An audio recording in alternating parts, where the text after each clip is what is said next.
And by ekene m unu ọzọ n'ụbọchị nke taa. Daalụ nne unu si na-esoro anyị na-eme na Eastern News 24. Anyị si nke echikwara ya zelu. Anyị sịrị unu ga-adị ka echi na-eche ada agwụ agwụ. Otu anyị kwuru otu aka ya dịrị ise. Tata bụ ụbọchị nke izizi nke ọnwa Novemba 2023. I will tell you powerful clip of onye ndu before. As in, the thing drew my phone.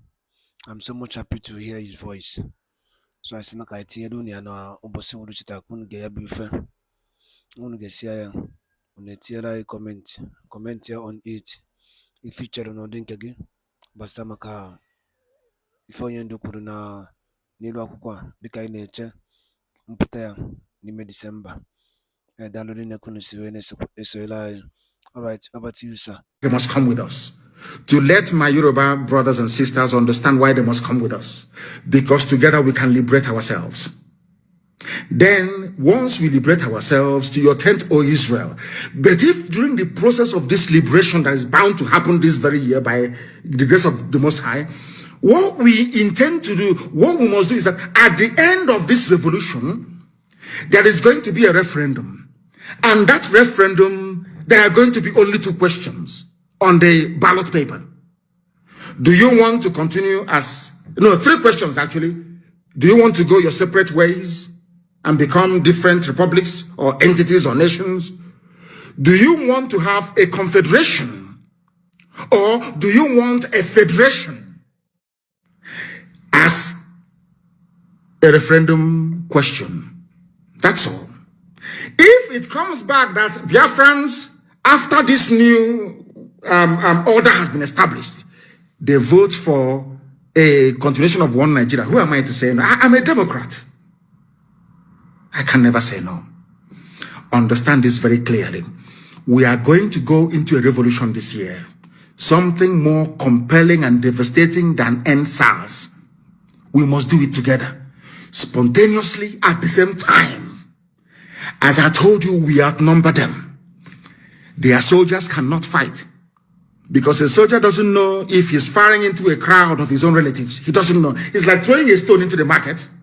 You don't know if that stone is going to strike one of your relatives. But we know they will bring Fulani terrorists from the Sahel, give them Nigerian army uniform to come and fight us. That's what they're going to do. As they're doing in Okigwe right now. Now listen very carefully when they do that. We outnumber them. Fulani is a minority. They're not up to 4% of the population of the zoo called Nigeria. They cannot intimidate all of us. They can intimidate you, that is your business, but they cannot intimidate us. Not to them, they cannot, this IPOB. Never. Do you know why? Because over the years, we allowed them, we gave them leeway. There was no problem. Only Fulani is at war with every ethnic minority, or should I say every ethnic group in Nigeria. Only them. Ask yourself why.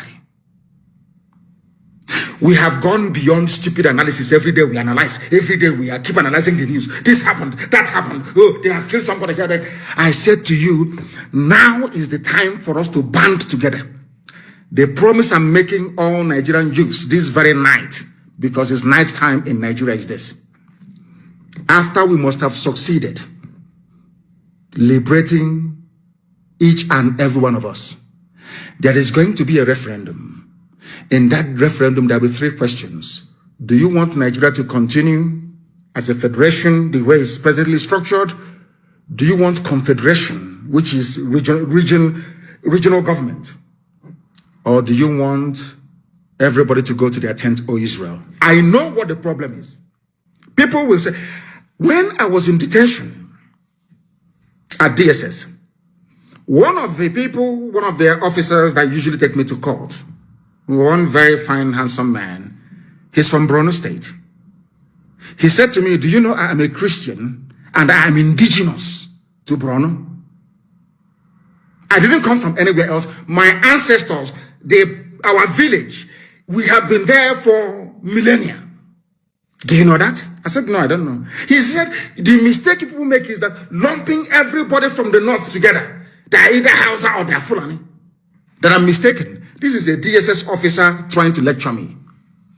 I said, okay, I understand. And he said to me, when he was bringing me back from the court, he said to me, our problem is not with Biafra, not with you, but if you go, what is going to be our fate? The only reason why we have not been slaughtered or forcibly converted to Islam is the presence of Igbo people everywhere in Nigeria.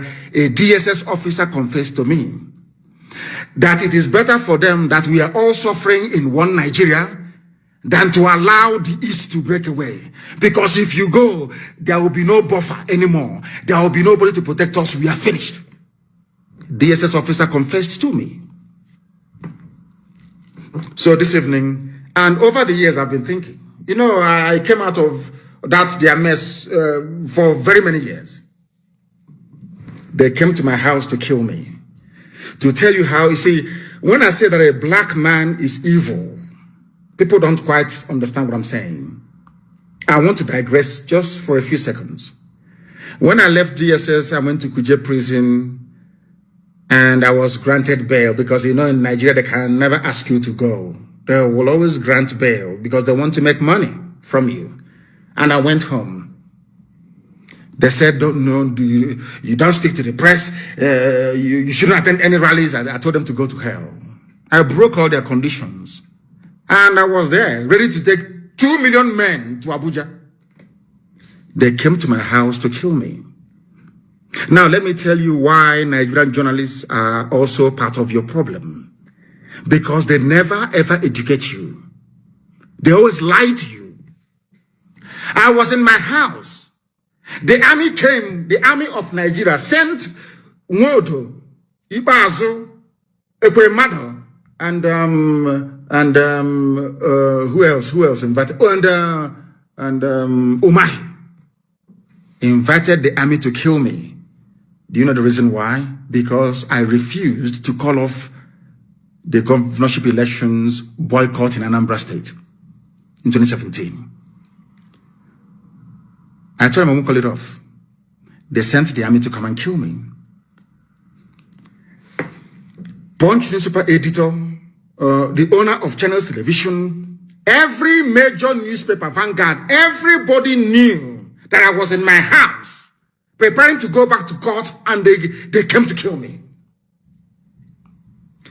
In the process, they killed 28 of my men. As a result of the trauma suffered, my parents died. Next month, a few weeks' time, will be the anniversary of their burial, because they were buried on the 14th of February of last year. My mother and my father died as a direct result of the trauma that they sustained resulting from that very attack. Do you know what happened? Nigerian newspapers, they have seen the video. They saw the army scaling the walls of my house to come to kill me. They went to court. Buratai gave editors of Nigerian newspapers money, Yoruba editors mostly, to say that I jumped bail. Do you know, that very day I realized that there is a level of wickedness in the soul of a black man, that is why black people are poor all over the world. I never knew. That day it occurred to me that black people are patently evil. I was in my house, sleeping in the afternoon, having siesta, and the army came to kill me in my house. By the grace of God, I survived it. Somebody, a human being that went to school with conscience, had the temerity to say that I jumped bail, that I am a fugitive when they came to kill me, which means that those Yoruba newspaper editors wanted me dead. Do you see how black people reason? Do you see how they think? Now, as I was saying, these people, do not allow them to deceive you. IPOB is fighting for your liberation, for your freedom. And I want that very video to be posted, please, when I was in court, arranging bail for Kanuri people, for Fulani people, for Hausa people, for Nupe people. And if you have the time, go to Kuje prison and ask any long-term serving inmates in the prison. The greatest loss they have endured was when I left Kuje prison. I was the one who arranged for lawyers for Shia Muslims inside Kuje prison. I was the one that arranged for lawyers for Hausa people, Fulani people inside Kuje prison. Go and ask anybody. If I hate other parts of Nigeria, or if what we are doing is born out of hatred, why would I spend IPOB money when I was in prison trying to free people from other ethnic groups? Why would I do that?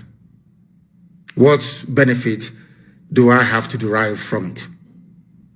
That is to prove to you that what we are doing is to try to free everybody, because if Biafra is free and other people are not free, we don't have freedom.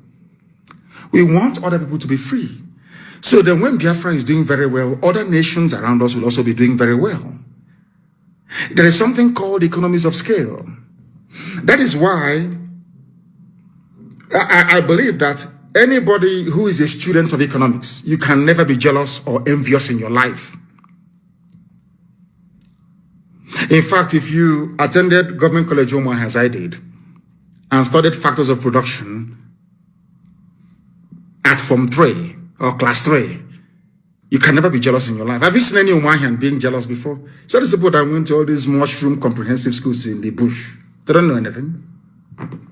Have you seen anybody who attended maybe King's College Lagos or DMGS Onitsha or where's this one again? CKC Onitsha for that matter, or Nike Grammar School or Methodist College Uzakole, or maybe Hope Warden Institute in Calabar or Stella Maris in Iguacha, or maybe Africa Grammar School in those days. Do you think they have time for jealousy? Because at Class 3 they teach you something in economics, factors of production.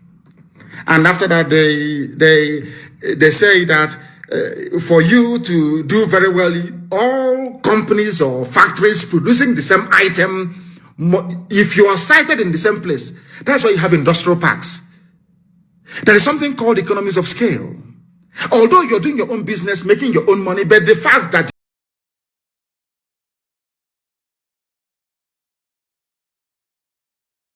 I bomon again to Dalolin and Kunisi when I saw any name Eastern is 24. I super Dalolin Neno Muchineke. Dika ono Norokosi, but away Kuruki for the Kikubastamaka Yabife Niba Huanua, Kifuri Kikubastamaka Yabife, drop on the Convention Bureau. HF Kania Boka Eastern is 24. I still tell the Posia do Kemba. Darunumunum, one Kemesian on Debo.